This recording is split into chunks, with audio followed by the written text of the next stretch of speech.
Hi hello ಎಲ್ರಿಗೂ ನಮಸ್ಕಾರ. Welcome back to KPSC ಸಂದೇಶ. ಸೊ ಇವತ್ತು ನಾವು 30 ಕರ್ನಾಟಕದ ಬಜೆಟ್ ನ ಪ್ರಮುಖ ಅಂಶಗಳನ್ನ ನೋಡಬೇಕು ಅಂತ. ಸೊ ನಿಮ್ಗೆಲ್ಲ ಗೊತ್ತೇ ಇದೆ, ಕರ್ನಾಟಕದ ಬಜೆಟ್ ಎಕ್ಸಾಮ್ ಪಾಯಿಂಟ್ ಪರ್ಸ್ಪೆಕ್ಟಿವ್ ಇಂದ ಬಹಳನೇ ಇಂಪಾರ್ಟೆಂಟ್ ಆಗುತ್ತೆ. ಸೊ ಅದರಲ್ಲಿ ಕೆಲವಷ್ಟು ಇಂಪಾರ್ಟೆಂಟ್ ಆದಂತಹ ಏನೆಲ್ಲ ಡಿಸ್ಕಷನ್ ಸಾಧ್ಯ ಇದೆಯೋ ಅದನ್ನ ನೋಡಬೇಕು ಅಂತ. ಸೊ ನಮ್ಮ ಕಡೆಯಿಂದ ಕೆಪಿಎಸ್ಸಿ ಸಂದೇಶ ಕಡೆಯಿಂದ ಬಜೆಟಿನ ಒಂದು ಸಾರಾಂಶವನ್ನ ಬಿಡುಗಡೆ ಮಾಡಿದೀವಿ. ಇದು ಕನ್ನಡ ಮತ್ತು ಇಂಗ್ಲಿಷ್ ಎರಡರಲ್ಲಿಯೂ ಇದೆ. ಇದು ನಮ್ಮ ಟೆಲಿಗ್ರಾಮ್ ಚಾನೆಲ್ ನಲ್ಲಿ ಲಭ್ಯವಿದೆ. ಆಲ್ಸೋ ಈ ವಿಡಿಯೋದ ಒಂದು ಕಮೆಂಟ್ ಸೆಕ್ಷನ್ ಅಲ್ಲಿ ಫಸ್ಟ್ ಅಲ್ಲಿ ನಾನು ಇದರ PDF ಲಿಂಕ್ಸ್ ಅನ್ನ ಶೇರ್ ಮಾಡಿರ್ತೀನಿ. ಸೊ ಯಾರಿಗೆಲ್ಲ ಈ ಸಿನಾಪ್ಸಿಸ್ ಅನ್ನ ನೋಡ್ಬೇಕು ಅಂತ ಇದೆ, ಯಾರೆಲ್ಲ ಪ್ರಿಪೇರ್ ಆಗ್ಬೇಕು ಅಂತ ಇದ್ದಾರೆ, ಇದನ್ನ ಡೆಫಿನೆಟ್ಲಿ ಯೂಸ್ ಮಾಡಬಹುದು. ರೈಟ್, ಏನೆಲ್ಲ ಇನ್ಕ್ಲೂಡ್ ಮಾಡಿದೀವಿ ಅಂತ ಕೇಳಿದ್ರೆ ನೀವು ಇಲ್ಲಿ ನೋಡಬಹುದು ಎಂಟೈರ್ ಬಜೆಟಿನ ಎಲ್ಲ ಭಾಗಗಳು. ಫಾರ್ ಎಕ್ಸಾಂಪಲ್ ಮುಖ್ಯಾಂಶಗಳಾಗಿರಬಹುದು, ಭವಿಷ್ಯದ ದೃಷ್ಟಿ ದಟ್ ಈಸ್ ಫ್ಯೂಚರ್ ಸ್ಕೋಪ್ ಅಂತ ಏನಿದೆ, ಕೃಷಿ, ಸಹಕಾರಿ, ಜಲಸಂಪನ್ಮೂಲ, ಶಿಕ್ಷಣ, ಆರೋಗ್ಯ ಮತ್ತು ಕುಟುಂಬ ಕಲ್ಯಾಣ, ಮಹಿಳಾ ಮತ್ತು ಮಕ್ಕಳ ಅಭಿವೃದ್ಧಿ, ಸಮಾಜ ಕಲ್ಯಾಣ, ವಸತಿ, ಆಹಾರ, ಕೆಲಸ, ಕೌಶಲ್ಯಾಭಿವೃದ್ಧಿ. ಸೊ ಎಲ್ಲ ಸೆಕ್ಟರ್ಸ್ ಗಳು, ಅದರ ಇಂಪಾರ್ಟೆಂಟ್ ಆದಂತಹ ಭಾಗಗಳು, RDPR ಆಗಿರಬಹುದು, ರೂರಲ್ ಡೆವಲಪ್ಮೆಂಟ್, ಅದರ ಯೋಜನೆಗಳು ಏನೆಲ್ಲ, ನಗರಾಭಿವೃದ್ಧಿ ಇದೆ, ಶಕ್ತಿ ಪವರ್ ಸೆಕ್ಟರ್ ರಿಲೇಟೆಡ್ ಅಂತಹ ಸ್ಕೀಮು, ವಾಣಿಜ್ಯ, ಪ್ರವಾಸೋದ್ಯಮ, ಯುವ ಸಬಲೀಕರಣ. ಸೊ ಎಲ್ಲ ರೀತಿಯಾದಂತಹ ಕೊನೆಯದಾಗಿ ತೆರಿಗೆ ಪ್ರಸ್ತಾವನೆಗಳು ದಟ್ ಈಸ್ ಟ್ಯಾಕ್ಸ್ ಪ್ರಪೋಸಲ್ಸ್ ವರೆಗೂ ಎಂಟೈರ್ ಬಜೆಟಿನ ಸಿನಾಪ್ಸಿಸ್ ಅನ್ನ ಕೇವಲ 37 ಪೇಜ್ಗಳಲ್ಲಿ ನಾವು ಸಿದ್ಧಪಡಿಸಿ ನಿಮ್ಮ ಮುಂದೆ ಇಟ್ಟಿದ್ದೇವೆ. ಯಾರೆಲ್ಲ ಸ್ಪರ್ಧಾರ್ಥಿಗಳು ಪ್ರಿಪೇರ್ ಆಗ್ತಾ ಇದ್ದಾರೋ ಇದರ ಸದುಪಯೋಗವನ್ನ ಪಡೆದುಕೊಳ್ಳಬೇಕಾಗಿ ವಿನಂತಿ. ರೈಟ್, ಸೊ ಈ ಕ್ಲಾಸಿನಲ್ಲಿ ನಾವು 30 ಅಂಶಗಳನ್ನ ನೋಡಬೇಕು ಅಂತ. ಇನ್ನಷ್ಟು ನಿಮ್ಗೆ ಇಂಪಾರ್ಟೆಂಟ್ ಆದಂತಹ ಯಾವ್ದೆಲ್ಲ ಪಾಯಿಂಟರ್ಸ್ ಬೇಕು ಅಥವಾ ಇನ್ನಷ್ಟು ಪಾಯಿಂಟರ್ಸ್ ಬೇಕು ಅಂತ ಕೇಳಿದ್ರೆ ನೀವು ಪಾರ್ಟ್ 2 ಅಂತ ಕಮೆಂಟ್ ಮಾಡಿ. ನಾನು ಇನ್ನಷ್ಟು ಪಾಯಿಂಟರ್ಸ್ ಅನ್ನ ಯಾವ್ದು ಬಜೆಟ್ ನಲ್ಲಿ ಇಂಪಾರ್ಟೆಂಟು ಅದನ್ನ ಸಿದ್ಧಪಡಿಸಲು ಟ್ರೈ ಮಾಡ್ತೀವಿ. ರೈಟ್, ಸೊ ಮೊದಲನೆಯದಾಗಿ ಅತ್ಯಂತ ಮುಖ್ಯವಾದಂತಹದ್ದು ಏನು ಅಂದ್ರೆ ಕರ್ನಾಟಕದ ಬಜೆಟಿನ ಮುಖ್ಯಾಂಶಗಳು ಏನು ಅಂತ ಕೇಳಿದರೆ, ರಾಜ್ಯದ ಆರ್ಥಿಕತೆಯು 9.4% ಅಷ್ಟು ಬೆಳೆದು 28 ಲ್ಯಾಕ್ ಕ್ರೋರ್ಸ್ ಅಷ್ಟು ಲಕ್ಷ ಕೋಟಿಗೆ ಬೆಳೆಯುವ ನಿರೀಕ್ಷೆ ಇದೆ. ಸೊ ಇದು ಒಂದೇ ನಂಬರು 78 ಲಕ್ಷ ಕೋಟಿ ಅನ್ನೋದು ಒಂದೇ ಒಂದು ನಂಬರ್ ಅನ್ನ ನೀವು ನೆನಪಿನಲ್ಲಿ ಇಟ್ಕೊಂಡ್ರೆ ಅಷ್ಟು ಸಾಕಾಗತ್ತೆ. ಇನ್ನೆಲ್ಲ ಕ್ಯಾಲ್ಕುಲೇಷನ್ಗಳು ಇದೊಂದು ನಂಬರ್ ಇಂದ ನೀವು ಬರ್ತಾ ಹೋಗ್ಬಹುದು. ಓಕೆ, ಸೊ ಈ ನಂಬರು ನಮಗೆ ಎಕ್ಸಾಮ್ ಪಾಯಿಂಟ್ ಆಫ್ ವ್ಯೂ ಇಂದ ಇಂಪಾರ್ಟೆಂಟ್ ಆಗುತ್ತೆ. ನೆಕ್ಸ್ಟ್ ಇಯರ್ ಅಷ್ಟೊತ್ತಿಗೆ GSDP ಅಂತ ಏನ್ ಹೇಳ್ತೀವಿ, that is gross state domestic product ಅಂತ, ಅದು ಇಷ್ಟ ಆಗತ್ತೆ ಅಂತ. ಹಾಗಿದ್ದರೆ ನಮ್ಮ ಆದಾಯ ದಟ್ ಈಸ್ ಇನ್ಕಮ್ ಮತ್ತು ಎಕ್ಸ್ಪೆಂಡಿಚರ್ ಎರಡು ಅದರ ಪರ್ಸೆಂಟೇಜ್ಗಳೇನು ಅಂತ ಕೇಳಿದರೆ, ಸ್ಪೆಂಡಿಂಗ್ ಸಾಲ ಮರುಪಾವತಿಗಾಗಿ ಹೆಚ್ಚುವರಿಯಾಗಿ 24,000 ಕ್ರೋರ್ಸ್ 24,000 ಕೋಟಿಗಳು ಸಾಲ ಮರುಪಾವತಿಗಾಗಿ ನಿಗದಿಪಡಿಸಿರೋದ್ರಿಂದ ವರ್ಷದ ವೆಚ್ಚವು ಅಂದ್ರೆ ನಮ್ಮ ಎಕ್ಸ್ಪೆಂಡಿಚರ್ ಬಜೆಟ್ ನಲ್ಲಿ ಎರಡು ಪಾರ್ಟ್ಸ್ ಇರುತ್ತೆ, ಎಕ್ಸ್ಪೆಂಡಿಚರ್ ಪಾರ್ಟು ಮತ್ತು ರೆವೆನ್ಯೂ ಪಾರ್ಟು. ಸೊ ಯಾವಾಗ್ಲೂ ಬಜೆಟ್ ಅನ್ನ ಓದ್ತಿರ್ಬೇಕಾದ್ರೆ ಯಾವುದೇ ಎಕ್ಸಾಮಿಗೆ ಪ್ರಿಪೇರ್ ಆಗಿ ನಂಬರ್ಸ್ ಗಿಂತ ಟ್ರೆಂಡ್ ಮುಖ್ಯ. ಸೊ ಏನು ಟ್ರೆಂಡ್ ಅಲ್ಲಿದೆ, ಟ್ರೆಂಡ್ ಏನು ಅನ್ನೋದು ಮುಖ್ಯ ಅನ್ನೋದು ನೆನ್ಪಿಟ್ಕೊಳ್ಳಿ. ಸೊ ಈ ವರ್ಷ ಎಕ್ಸ್ಪೆಂಡಿಚರ್ ಏನಾಗ್ತಾ ಇದೆ, ಇನ್ಕ್ರೀಸ್ ಆಗ್ತಾ ಇದೆ. ವೆಚ್ಚವು 17% ರಷ್ಟು ಹೆಚ್ಚಿ 3,46,000 ಕೋಟಿಗೆ ಇನ್ಕ್ರೀಸ್ ಆಗ್ತಾ ಇದೆ. ದಟ್ ಈಸ್ ಎಕ್ಸ್ಪೆಂಡಿಚರ್ಸ್ ಇನ್ಕ್ರೀಸ್ ಆಗ್ತಾ ಇದೆ. ಅದರಲ್ಲಿ ಒಂದಷ್ಟು ಪಾರ್ಟ್ ಆಫ್ ದ ಎಕ್ಸ್ಪೆಂಡಿಚರ್ ಯಾವ್ದಕ್ಕೆ ಕೊಡ್ತಾ ಇದ್ದಾರೆ ಅಂತ ಕೇಳಿದ್ರೆ, ಹಳೆಯದಾಗಿ ತೆಗೆದುಕೊಂಡಂತಹ ಲೋನ್ಸ್ ಏನಿದೆ ಅದನ್ನ ಮರುಪಾವತಿ ಮಾಡಬೇಕಲ್ಲ. ಯಾವುದಾದರೂ ಸರ್ಕಾರ ತೆಗೆದುಕೊಂಡಿರ್ಲಿ, ನೆಕ್ಸ್ಟಿನ ಇಯರ್ ಆನ್ ಇಯರ್ ಆ ಸಾಲವನ್ನ ಮರುಪಾವತಿ ಮಾಡುವುದಕ್ಕಾಗಿ 24,000 ಕೋಟಿಗಳನ್ನ ಇಟ್ಟಿದ್ದಾರೆ. ಹಾಗಾದ್ರೆ ಆದಾಯ ಏನಾಗ್ತಾ ಇದೆ, ಆದಾಯ ಕೂಡ ಹೆಚ್ಚುತ್ತಾ ಇದೆ. ಆದಾಯದ ಟ್ರೆಂಡ್ ಕೂಡ ಹೆಚ್ಚುತ್ತಾ ಇದೆ. ಎಷ್ಟು ಅಂದ್ರೆ 16% ರಷ್ಟು ಹೆಚ್ಚುತ್ತಾ ಇದೆ. 16% ರೆವೆನ್ಯೂ ಕೂಡ ಇನ್ಕ್ರೀಸ್ ಆಗ್ತಾ ಇದೆ. 17% ಎಕ್ಸ್ಪೆಂಡಿಚರ್ ಇನ್ಕ್ರೀಸ್ ಆಗ್ತಾ ಇದೆ. ಸೊ ಈ ಟ್ರೆಂಡು ನಮಗೆ ಎಕ್ಸಾಮ್ ಪಾಯಿಂಟ್ ಆಫ್ ವ್ಯೂ ಇಂದ ಇಂಪಾರ್ಟೆಂಟು. ಯಾಕಂದ್ರೆ ಎಲ್ಲದರ ಟ್ರೆಂಡ್ಸು ಇಂಪಾರ್ಟೆಂಟ್. ಇದಷ್ಟೇ ಅಲ್ಲ, ಅಗ್ರಿಕಲ್ಚರ್ ಇಂದ ಏನ್ ಟ್ರೆಂಡು, ರೆವೆನ್ಯೂ ಡೆಫಿಸಿಟ್ ಇಂದ ಏನ್ ಟ್ರೆಂಡು, ಫಿಸಿಕಲ್ ಡೆಫಿಸಿಟ್ ಇಂದ ಏನ್ ಟ್ರೆಂಡು. ಸೊ ಹಾಗಾಗಿ ನಾನು ಇಲ್ಲಿ ಬರೆದಿರೋದು ಟ್ರೆಂಡ್ ಅಂತ. ಟ್ರೆಂಡ್ ಇದ್ದರೆ ನಮ್ಗೆ ಎಲ್ಲವೂ ಕ್ಲಿಯರ್ ಆಗತ್ತೆ. ಸೊ ನೆಕ್ಸ್ಟ್ 2022-23ರಲ್ಲಿ ಕರ್ನಾಟಕದ ಆರ್ಥಿಕ ಸಾಧನೆ. ಸೊ ನಿಮ್ಗೆ ಗೊತ್ತಿರುವ ಹಾಗೆ 2024-25 ಬಜೆಟ್ ಅನ್ನ ಮಂಡಿಸ್ತಿರ್ಬೇಕಾದ್ರೆ ಅದರ ಹಿಂದಿನ ವರ್ಷದ ಬಜೆಟ್, ಅದರ ಹಿಂದಿನ ವರ್ಷದ ಬಜೆಟಿನ ನಮ್ಮ ಏನು ವ್ಯಾಲ್ಯೂಸ್ ಅನ್ನ ಕೊಡ್ತಾ ಹೋಗ್ತಾರೆ. ಸೊ 2022-23 ಆದ ಮೇಲೆ ನಮ್ಗೆ ಇಲ್ಲಿ ನೋಡ್ಬೋದು 5 ವರ್ಷಗಳ 3 ಸೆಕ್ಟರ್ಗಳ ಅಗ್ರಿಕಲ್ಚರು, ಮ್ಯಾನುಫ್ಯಾಕ್ಚರಿಂಗು ಮತ್ತು ಸರ್ವಿಸಸ್ ವಲಯದ ಟ್ರೆಂಡ್ ಅನ್ನ ಕೊಟ್ಟಿದ್ದಾರೆ. ಪ್ಲಸ್ GSDP ಈ ವರ್ಷಗಳ ಟ್ರೆಂಡ್ 2022-23 ನಮಗೆ ಖಚಿತ ವ್ಯಾಲ್ಯೂಸ್ ಬಂದಿರುತ್ತೆ. ಲಾಸ್ಟ್ ಇಯರ್ ಇನ್ನು ಆಗಿರೋದಿಲ್ಲ. ಸೊ 2023 ಮತ್ತು 24 ಇನ್ನು ಇಯರ್ ಕಂಪ್ಲೀಟ್ ಆಗಿರೋದ್ರಿಲ್ಲ. ಬಟ್ 2022 ಮತ್ತು 23 ಏನಿದೆ ನಮ್ಗೆ ಫುಲ್ ವ್ಯಾಲ್ಯೂಸ್ ಬಂದಿರುತ್ತೆ. ಓಕೆ, ಸೊ ಕರ್ನಾಟಕದ ಆರ್ಥಿಕತೆಯು 7.9 ರಷ್ಟು ಬೆಳವಣಿಗೆಯಾಗಿದೆ. ಹಿಂದಿನ ವರ್ಷಕ್ಕಿಂತ ಸ್ವಲ್ಪ ನಿಧಾನವಾಗಿದೆ. ಓಕೆ, ಆದರೆ ಭಾರತದ ಒಟ್ಟಾರೆ ಬೆಳವಣಿಗೆಯು 7.2 ಆಗಿತ್ತು. ಸೊ ಓವರ್ ಆಲ್ ಭಾರತದ ಗ್ರೋತ್ ಗಿಂತ ನಮ್ಮ ಗ್ರೋತ್ ಸ್ವಲ್ಪ ಹೈಯರ್ ಇದೆ. ಆದ್ರೆ ಒಂದು ವಿಷಯ ಏನು ಅಂದ್ರೆ, ಹಿಂದಿನ ವರ್ಷ ಏನಿತ್ತು ಗ್ರೋತ್ ಟೋಟಲ್ 11.7%, ಅದಕ್ಕಿಂತ ಈ ವರ್ಷದ ಗ್ರೋತ್ ದಟ್ ಈಸ್ 2022-23 ಗ್ರೋತ್ ಕಡಿಮೆ ಇದೆ. ಇದಕ್ಕೆ ರೀಸನ್ ಏನು ಅಂತ ಕೇಳಿದ್ರೆ, ಎಕನಾಮಿಕ್ಸ್ ಅಲ್ಲಿ ಇದನ್ನ ಬೇಸ್ ಎಫೆಕ್ಟ್ ಅಂತ ಕರೀತಾರೆ. ಯಾಕಪ್ಪ ಬೇಸ್ ಎಫೆಕ್ಟ್ ಅಂತ, ಏನಪ್ಪ ಬೇಸ್ ಎಫೆಕ್ಟ್ ಅಂತ ಕೇಳಿದರೆ, ಇಲ್ಲಿ ನೋಡ್ಬೋದು ನೀವು, ಇದರ ಹಿಂದಿನ ವರ್ಷ ನಮಗೆ -3.5% ಇತ್ತು. ಸೊ ಯಾವಾಗ ಹಿಂದಿನ ವರ್ಷ -3.5 ಇರುತ್ತೋ, ಅದರ ನೆಕ್ಸ್ಟ್ ವರ್ಷ ಗ್ರೋತ್ ಪರ್ಸೆಂಟೇಜ್ ಇಂಪ್ರೂವ್ಮೆಂಟ್ ಅನ್ನ ಕ್ಯಾಲ್ಕುಲೇಟ್ ಮಾಡಿದಾಗ ಸಹಜವಾಗಿಯೇ ಅದು ಬಹಳನೇ ಹೈ ಬರುತ್ತೆ. ಸೊ ನಿಮ್ಗೆ ಹಾಗಾಗಿ 11.0% ಬಂದಿರೋದು. ಆದ್ರೆ ಈ ವರ್ಷ ಬೇಸ್ ಎಫೆಕ್ಟ್ ಅಂದ್ರೆ ಹಿಂದಿನ ವರ್ಷದ ಎಫೆಕ್ಟ್ ಏನಿರುತ್ತೆ ಅದು ಆಲ್ರೆಡಿ ಜಾಸ್ತಿ ಇರೋದ್ರಿಂದ ಇಷ್ಟು ಹೈ ಅಮೌಂಟ್, ಇಷ್ಟು ಹೈ ಗ್ರೋತ್ ನಮ್ಗೆ ಈ ವರ್ಷ ಕಾಣೋದಿಲ್ಲ. ಸೊ 7.9% ನಮ್ಮ ಈ ವರ್ಷದ GSDP ಗ್ರೋತ್. ಇವೆಲ್ಲ ಪಾಯಿಂಟ್ಸ್ ನೀವು ಮೇನ್ಸ್ ಆನ್ಸರ್ ಅಲ್ಲಿ ಬರೆದ್ರೆ ನಿಮ್ಮ ಮಾರ್ಕ್ಸ್ ಇನ್ಕ್ರೀಸ್ ಆಗುತ್ತೆ. ರೈಟ್, ಈಗ 3 ವಲಯಗಳನ್ನ ನೋಡುವಂತಹ ಟೈಮು. ಮೊದಲನೆಯದಾಗಿ ಕೃಷಿ ವಲಯದ ಪರ್ಸೆಂಟೇಜ್ ಗ್ರೋತ್ ಎಷ್ಟು ಅಂದ್ರೆ 5.5% ಕೃಷಿ ವಲಯದ ಗ್ರೋತ್.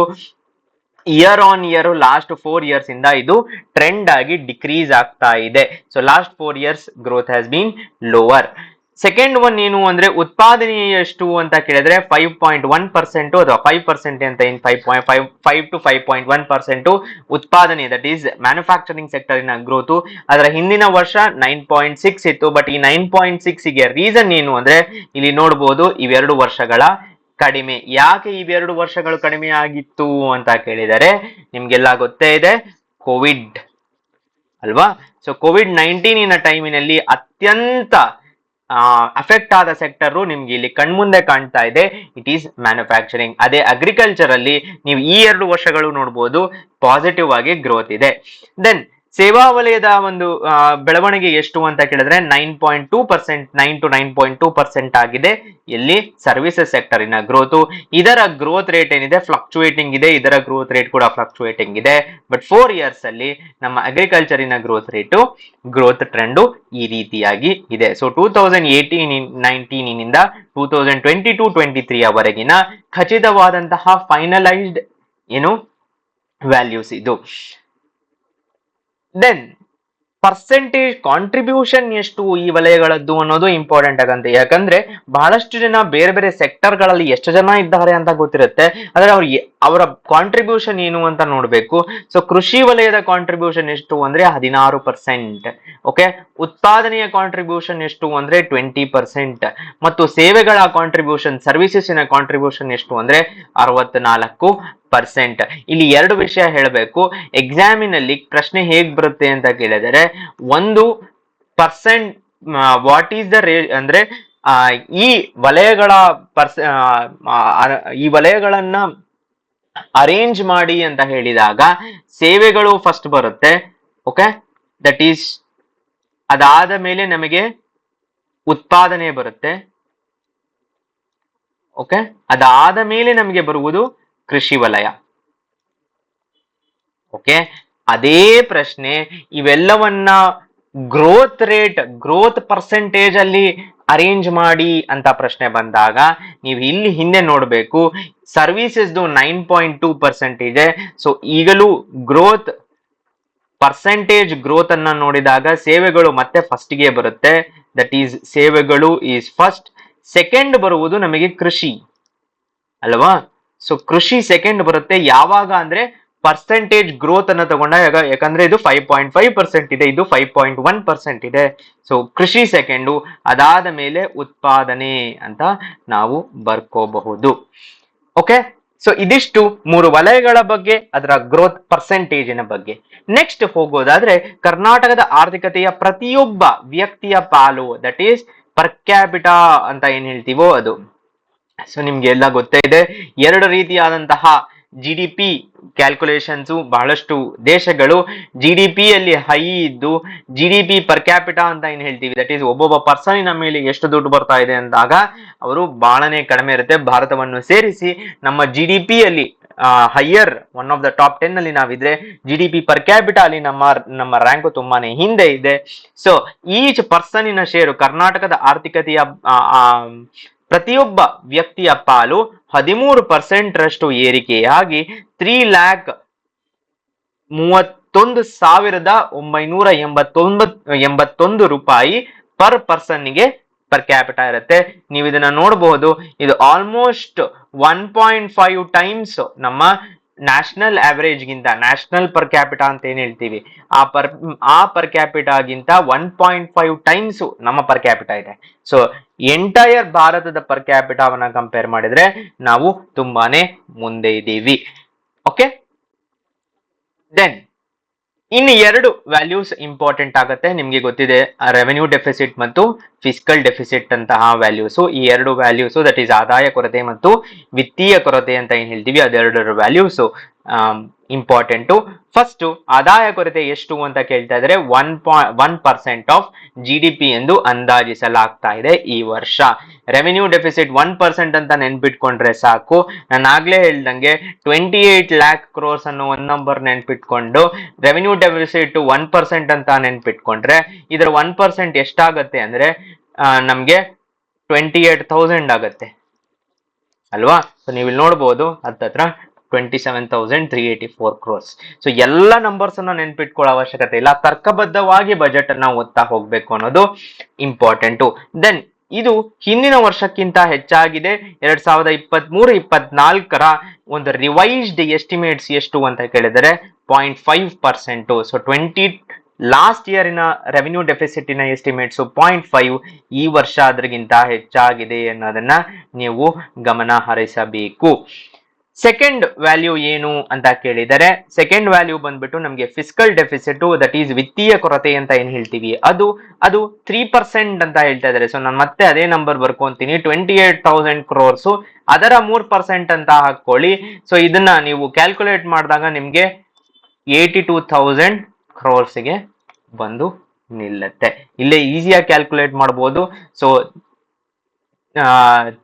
3 8 8 3 24, 4 2 3 2 6 8. ಸೊ ಹತ್ತತ್ರ ನಿಮ್ಗೆ ವ್ಯಾಲ್ಯೂಸ್ ಈಸಿಯಾಗಿ ಬಂದು ಬಿಡುತ್ತೆ. ನಿಮ್ಗೆ ಒಂದು ವಿಷಯ ಹೇಳ್ತೀನಿ, ರೆವೆನ್ಯೂ ಡೆಫಿಸಿಟ್ ಟು ಫಿಸ್ಕಲ್ ಡೆಫಿಸಿಟಿನ ಬ್ಯಾಕ್ ಗ್ರೌಂಡ್ ಏನಿದೆ ಅದು ಕೂಡ important. Budgetary background important, ಹೇಗೆ ಕ್ಯಾಲ್ಕುಲೇಟ್ ಮಾಡ್ತಾರೆ ಅಂತ. ಸೆಕೆಂಡ್ ಇಂಪಾರ್ಟೆಂಟ್ ಪಾರ್ಟ್ ಏನು ಅಂದ್ರೆ, ಇವೆರಡರ ಒಂದು ಎಷ್ಟಕ್ಕೆ ಫಿಕ್ಸ್ ಮಾಡಬೇಕು ಅನ್ನೋದಕ್ಕೆ FRBM ಆಕ್ಟ್ ಅಂತ ಒಂದು ಮಾಡಿದ್ದರು. ಆ FRBM ಆಕ್ಟ್ ನಲ್ಲಿ 3% ಫಸ್ಟ್ ಇಳಿಸ್ಬೇಕು, ರೆವೆನ್ಯೂ ಡೆಫಿಸಿಟ್ ಅನ್ನ 0 ಮಾಡಬೇಕು ಮತ್ತು ಫಿಸ್ಕಲ್ ಡೆಫಿಸಿಟ್ ನ ಹಾಗೇ 3% ಇಂದ ಕಡಿಮೆ ಮಾಡ್ಕೊಂಡ್ ಬರ್ಬೇಕು ಅಂತ ಹೇಳಿದ್ರು. ಅದಾದ ಮೇಲೆ ಅದಕ್ಕಾಗಿ ಒಂದು ಎನ್ಕೇಸಿಂಗ್ ಕಮಿಟಿ ಅಂತ ಸೆಟಪ್ ಮಾಡಿದ್ದರು, ಎನ್ಕೇಸಿಂಗ್ committee to review FRBM act ಅಂತ. ಬಟ್ ಅನ್ಫಾರ್ಚುನೇಟ್ಲಿ ಅದೆಲ್ಲ ಆದ ಮೇಲೆ COVID-19 ಬಂದ ಮೇಲೆ ಇವೆಲ್ಲವೂ ಒಂದು ಗಾಳಿಗೆ ತೂರಿದಂತೆ ಆಗ್ಬಿಟ್ಟಿದೆ. ಯಾಕಂದ್ರೆ ಸರ್ಕಾರ ದುಡ್ಡು ಖರ್ಚು ಮಾಡಿ ಎಕಾನಮಿಯನ್ನ ರಿವೈವ್ ಮಾಡಲೇಬೇಕಾದ ಒಂದು ಪರಿಸ್ಥಿತಿ ಉದ್ಭವವಾಗಿ, ಸರ್ಕಾರ ದುಡ್ಡು ಖರ್ಚು ಮಾಡಿದಾಗ ರೆವೆನ್ಯೂ ಡೆಫಿಸಿಟ್ ಆಗ್ಲಿ ಫಿಸ್ಕಲ್ ಡೆಫಿಸಿಟ್ ಆಗ್ಲಿ ಏರಿಳಿತ ಆಗುವುದು ಸಹಜ. ಸೊ 3% ಈ ವರ್ಷ ಎಕ್ಸ್ಪೆಕ್ಟ್ ಮಾಡ್ತಾ ಇರೋದು. ಏನು ಟ್ರೆಂಡ್ ಅಂದ್ರೆ revenue deficit is increasing, fiscal deficit ಕೂಡ ಲಾಸ್ಟ್ ಇಯರ್ ಎಷ್ಟಿತ್ತು 2.7 ಇತ್ತು ಅಂತ ಹೇಳ್ತಾ ಇದ್ದಾರೆ. 2.7 ಇಂದ ಈ ವರ್ಷ ಎಕ್ಸ್ಪೆಕ್ಟೇಷನ್ 3% ಆಗ್ತಾ ಇದೆ. ಸೊ ಫಿಸ್ಕಲ್ ಡೆಫಿಸಿಟ್ ಇನ ಟ್ರೆಂಡ್ ಕೂಡ ಇನ್ಕ್ರೀಸಿಂಗು, ರೆವೆನ್ಯೂ ಡೆಫಿಸಿಟ್ ಇನ ಟ್ರೆಂಡ್ ಕೂಡ 0.5% ಇಂದ 1% ಗೆ ಇನ್ಕ್ರೀಸ್ ಆಗ್ತಾ ಇದೆ. So this is the trend analysis of fiscal and revenue deficit. Okay, then ಇದಲ್ಲದೆ ನೆಕ್ಸ್ಟ್ ಭಾರತದ GST ಸಂಗ್ರಹಣೆ ಎರಡನೇ ಅತಿ ಹೆಚ್ಚು ಮೂಲವಾಗಿದೆ. ಸೊ ನಾವು second GST highest collection Karnataka. ಇದು ವರ್ಷಾನುವರ್ಷ ಚೇಂಜ್ ಆಗ್ತಾ ಇರುತ್ತೆ, ಬಟ್ ಈ ವರ್ಷದ ಬಜೆಟ್ ನಲ್ಲಿ ಇದನ್ನ ಕೊಟ್ಟಿದ್ದಾರೆ. ನೀವು ಇದು ಎಕ್ಸಾಮ್ ಅಲ್ಲಿ ಬಂದಾಗ ಸೆಕೆಂಡ್ ಅಂತಾನೆ ಮಾರ್ಕ್ ಮಾಡಬೇಕು, ಯಾಕಂದ್ರೆ ಬಜೆಟ್ ಅಲ್ಲಿ ಪಬ್ಲಿಷ್ ಆಗಿರುವಂತಹ ನ್ಯೂಸ್ 18% ಹೆಚ್ಚಾಗಿದೆ. That is okay. ರಾಜ್ಯದ ಸ್ವಂತ ತೆರಿಗೆ ಆದಾಯವು 12% ಅಷ್ಟು ಇನ್ಕ್ರೀಸ್ ಆಗಿದೆ. ಸೊ ನಮ್ಮ ಓನ್ ಟ್ಯಾಕ್ಸ್ ಕಲೆಕ್ಷನ್ ಏನಿದೆ ಅದು ಕೂಡ 12%, ಟ್ಯಾಕ್ಸ್ ರೆವೆನ್ಯೂ ಏನಿದೆ ಅದು ಇನ್ಕ್ರೀಸ್ ಆಗಿದೆ. ಇನ್ನೊಂದು ವಿಷಯ ಹೇಳ್ತೀನಿ, ಬಜೆಟ್ ನಲ್ಲಿ ಒಂದು ಪ್ರಸ್ತಾವನೆ ಆಗಿದೆ. ಏನು ಅಂದ್ರೆ GST ಇಂಪ್ಲಿಮೆಂಟೇಷನ್ ಜಾರಿಯಿಂದಾಗಿ ಕಳೆದ 7 ವರ್ಷಗಳಲ್ಲಿ, ಯಾವಾಗ 2016ರಲ್ಲಿ ಏನು ಲಾಂಚ್ ಆಗಿತ್ತು, ಆ ಟೈಮಿನಿಂದ 17ರಲ್ಲಿ ಲಾಂಚ್ ಆಗಿದಂಥದ್ದು. ಆ ಟೈಮಿನಿಂದ ರಾಜ್ಯವು 59,000 ಕೋಟಿ ರೂಪಾಯಿಗಳನ್ನ ಕಳೆದುಕೊಂಡಿದೆ ಅಂತ ಹೇಳಿದ್ದಾರೆ. ಸೊ ಅಷ್ಟು suffered losses of this amount ಅಂತ. ಯಾಕೆ ಅನ್ನೋದಕ್ಕೆ ರೀಸನ್ ಹೇಳ್ತೀನಿ. ರೀಸನ್ ಏನು ಅಂದ್ರೆ GST ಇಂಪ್ಲಿಮೆಂಟೇಷನ್ ಟೈಮಿನಲ್ಲಿ ವಿಜಯ್ ಕೇಲ್ಕರ್ ಕಮಿಟಿ ಅವರು GST ಅನ್ನ ರೆಕಮೆಂಡ್ ಮಾಡಿದ್ದು ಇಂಪ್ಲಿಮೆಂಟ್ ಮಾಡಬೇಕು ಅಂತ. ಅವ್ರು ಏನ್ ಹೇಳಿದ್ರು ಅಂದ್ರೆ ಎವ್ರಿ ಇಯರ್ 14% ಗ್ರೋತ್ ಆಗತ್ತೆ GST ಇಂದ ರೆವಿನ್ಯೂ ಕಲೆಕ್ಷನ್ ಅಂತ. ಹಾಗಾಗಿ ಸೆಂಟ್ರಲ್ ಗವರ್ಮೆಂಟ್ ಏನ್ ಹೇಳಿತ್ತು ಅಂದ್ರೆ ಯಾವುದೇ ಒಂದು ಸ್ಟೇಟಿಗೆ 14% ಇಯರ್ ಆನ್ ಇಯರ್ ಗ್ರೋತ್ ಆಗ್ಲಿಲ್ಲ ಅಂತಂದ್ರೆ ಅದಕ್ಕೆ GST ಕಾಂಪನ್ಸೇಷನ್ ಅನ್ನ ಕೊಡ್ತೀವಿ ಅಂತ. ಓಕೆ, ಸೊ ಈ GST compensation for what ever is the short fall, ಏನೇನ್ ಶಾರ್ಟ್ ಫಾಲ್ ಆಗುತ್ತೋ ಆ ಅಮೌಂಟ್ ಅನ್ನ ಕೊಡ್ತಾರೆ ಅಂತ.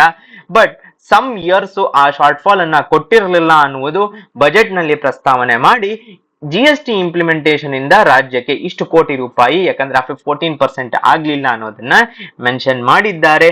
ಇದು ನೀವು ನೋಟ್ ಮಾಡ್ಕೋಬೇಕಾದಂತಹ ಸಂಗತಿ.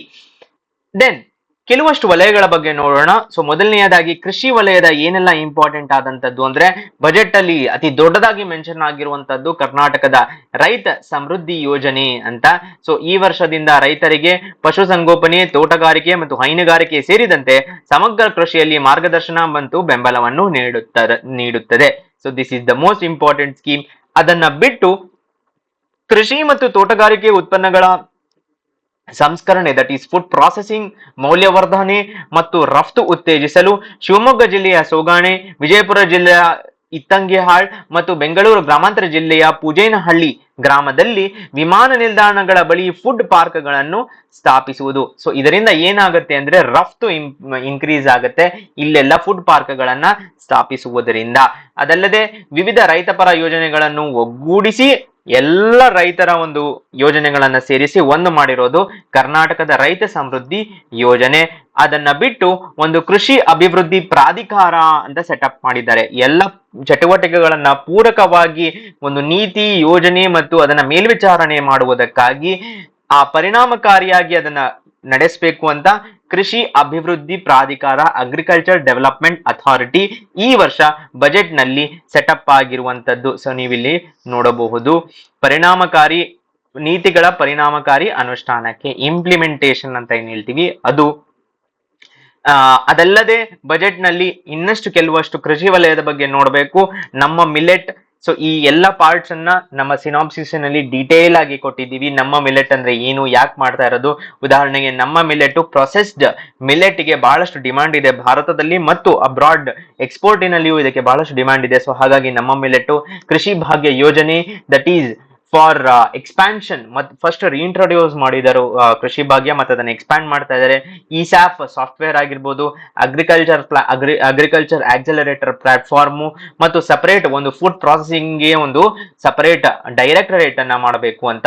ಇವೆಲ್ಲ ಯೋಜನೆಗಳು ಕೃಷಿ ವಲಯದಲ್ಲಿ ನಮ್ಮ ಬಜೆಟ್ ನಲ್ಲಿ ಹಮ್ಮಿಕೊಂಡಿರೋದು. ಸೊ ಕರ್ನಾಟಕ ರೈತ ಅಭಿವೃದ್ಧಿ ಯೋಜನೆಯೊಂದಿಗೆ ಕುರಿ ಸಾಕಾಣಿಕೆ, ಹೈನುಗಾರಿಕೆ, ಹಂದಿ ಮತ್ತು ಕೋಳಿ ಸಾಕಾಣಿಕೆಗೆ ಉತ್ತೇಜನವನ್ನು ಕೊಡಬೇಕು ಅಂತ ಆಯ್ದ 20 ತಾಲೂಕುಗಳಲ್ಲಿ ಪಶು ಆಸ್ಪತ್ರೆಗಳನ್ನು, ಪಾಲಿಕ್ಲಿನಿಕ್ ಗಳನ್ನು ಮೇಲ್ದರ್ಜಿಸಲು 10 ಕೋಟಿ ರೂಪಾಯಿಗಳನ್ನ ಕೊಟ್ಟಿದ್ದಾರೆ.